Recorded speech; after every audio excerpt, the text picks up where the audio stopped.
앞서 보셨듯이 비속어 논란이 식을 줄 모르는 가운데 여당은 이 사건을 왜곡 보도한 책임을 묻겠다며 MBC에 집중 공세를 퍼부었습니다. 반면 야당인 민주당은 당장 박진 외교부 장관의 해임 절차에 착수하겠다고 맞받아치면서 여야 간의 갈등은 극한으로 치닫고 있습니다. 계속해서 김태민 기자입니다.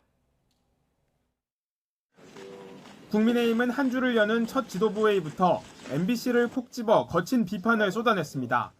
윤석열 대통령의 순방 발언을 가장 먼저 보도하면서 악의적인 비속어 프레임을 씌웠다는 겁니다. 이번 순방 보도에서 최초로 대통령의 비속어 프레임을 씌운 MBC는 사실관계 확인이라는 기본조차 하지 않은 것으로 판단됩니다. 보도를 자제해달라는 요청이 있었음에도 불구하고 왜곡해서 특히 민주당 박홍근 원내대표가 발언 영상의 존재를 미리 알고 있었다는 점을 들며 정치권과 언론이 내통한 정황이라고 주장했습니다. 국회 과방위 소속 여당 의원들은 여기서 한 발 더 나가 명예훼손 혐의 고발과 손해배상 청구 등 법적 대응에 나서겠다고 으름장을 놨습니다. 모든 관련자에게 허위 사실 적시로 인한 명예훼손 혐의로 고발 조치할 방침이다. 국민의힘은 MBC를 상대로 언론중재위원회 제소를 통한 정정보도와 손해배상을 청구하겠다.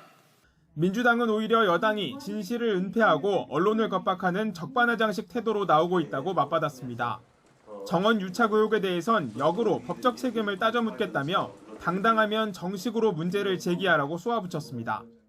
대통령의 욕설 파문은 발언을 한 대통령의 책임이지 이를 보도한 언론의 책임이 될 수 없습니다. 더욱이 있지도 않은 정원 유착 운운하는 것은 부끄러움도 모르는 파렴치한 행태입니다.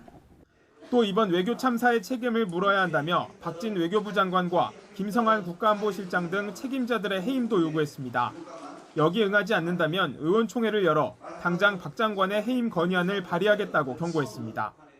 윤석열 대통령이 만약 오늘까지도 결단을 내리지 않는다면 민주당은 무너진 국민 신뢰를 회복하고 대한민국 외교 정책을 바로잡기 위해 내일 외교부 장관 해임 건의안을 발의하겠습니다.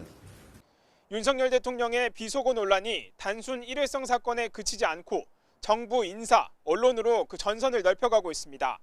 특히 정부 여당이 이번 사건을 왜곡으로 규정하면서 여기에 반발하는 야당과의 갈등은 한층 더 거칠어질 전망입니다. YTN 김태민입니다.